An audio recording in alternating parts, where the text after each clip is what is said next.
પાટણ શહેરમાં સ્વચ્છતા અને જનસુવિધા પૂરી પાડવા પાટણ નગરપાલિકાની નિષ્ફળતા સામે લાલ આંખ કરી સેવાભાવી સંસ્થા મહાત્મા ગાંધી યુથ ફાઉન્ડેશન દ્વારા એક નવતર અભિગમ હાથ ધરવામાં આવ્યો છે।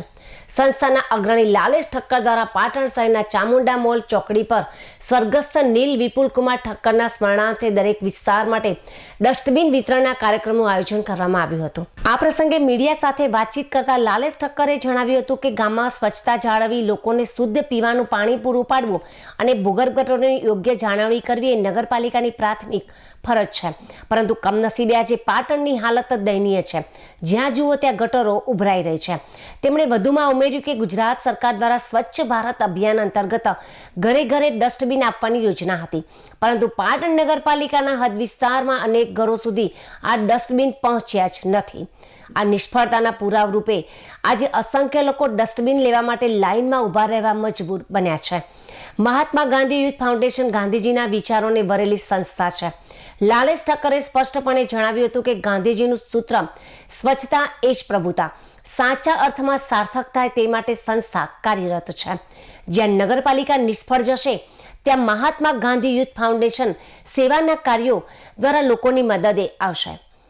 અગાઉ પણ સંસ્થા દ્વારા સફાઈ ઝુંબેશમાં સક્રિય સહકાર આપવામાં આવ્યો હતો। આ વિતરણ કાર્યક્રમ આખો દિવસ ચાલશે તેવી જાહેરાત કરતા તેમણે જણાવ્યું હતું કે સંસ્થા પાસે હાલ 1000 જેટલા ડસ્ટબિન તૈયાર છે અને જેટલા પણ શહેરીજનો જરૂરિયાત મુજબ આવશે તેમને તેવું વિતરણ કરવામાં આવશે। આ કાર્યક્રમ દ્વારા નગરપાલિકાને તેની ફરજ પ્રત્યે જાગૃત કરવાનો અને લોકોમાં સ્વચ્છતા પ્રત્યે જાગૃતિ લાવવાનો સંસ્થાનો મુખ્ય હેતુ છે। અમે એક સેવાભાવી સંસ્થા ચલાવીએ છીએ, મહાત્મા ગાંધી યુથ ફાઉન્ડેશન। પાટણ નગરપાલિકાને આ ફરજ બજાવવાની હોય, તમારી વાત સાચી છે કે ગામમાં સ્વચ્છતા રાખવી એ નગરપાલિકાની જવાબદારી છે, લોકોને ચોખ્ખું પીવાનું પાણી આપવું એ નગરપાલિકાની જવાબદારી છે, લોકોના ઘર આગળ ભૂગર્ભ ગટર ના ઉભરાય એ જોવાની જવાબદારી નગરપાલિકાની છે। પણ અત્યારે પાટણ નગરપાલિકાની દશા આપ જોઈ શકો છો, જ્યાં જાઓ ત્યાં ગટરો ઉભરાતી હોય છે। ગુજરાત સરકાર દ્વારા એવી યોજના ચલાવવામાં આવી હતી કે દરેકના ઘરે એક ડસ્ટબિન આપવું, જેથી સ્વચ્છ ભારત અભિયાનનું સૂત્ર જે છે એ સાકાર થાય, પરંતુ પાટણ નગરપાલિકા હદ વિસ્તારની અંદર ક્યાંક ને ક્યાંક ઘરે ઘરે ડસ્ટબિન પહોંચ્યા નથી। આ એનો સૌથી મોટો પુરાવો છે। આપ જોઈ શકો છો કે લોકો લાઇનમાં ઊભા રહી અને ડસ્ટબિન લેવા આવી રહ્યા છે। અમે મહાત્મા ગાંધી યુથ ફાઉન્ડેશન ચલાવીએ છીએ અને ગાંધીજીના આજથી વર્ષો પહેલા એવા વિચારો હતા કે સ્વચ્છતા રહેવી જોઈએ, સ્વચ્છતા એ જ પ્રભુતા એવું સૂત્ર મહાત્મા ગાંધીએ આપેલું છે।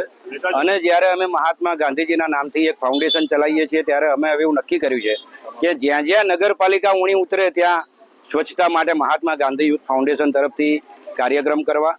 આપ જોઈ શકો છો કે થોડા ટાઈમ અગાઉ અમે એક સહી ઝુંબેશ ચાલુ હતી, એમાં પણ સહકાર આપેલો। મેં ત્યાં રૂબરૂ જઈને, કેમ કે એ પણ સ્વચ્છતાની બાબત હતી। આજે ડસ્ટબિન વિતરણ પણ અમે મહાત્મા ગાંધી યુથ ફાઉન્ડેશન તરફથી એટલા માટે કરીએ છીએ કે ગાંધીજીના વિચારો ઘેર ઘેર સુધી પહોંચે એવું પણ અમે ઈચ્છીએ છીએ અને નગરપાલિકાની નિષ્ફળતાની પણ લોકોને ખબર પડે કે જે કામ નગરપાલિકાને કરવાનું છે એ સેવાભાવી સંસ્થાઓને કરવું પડે છે।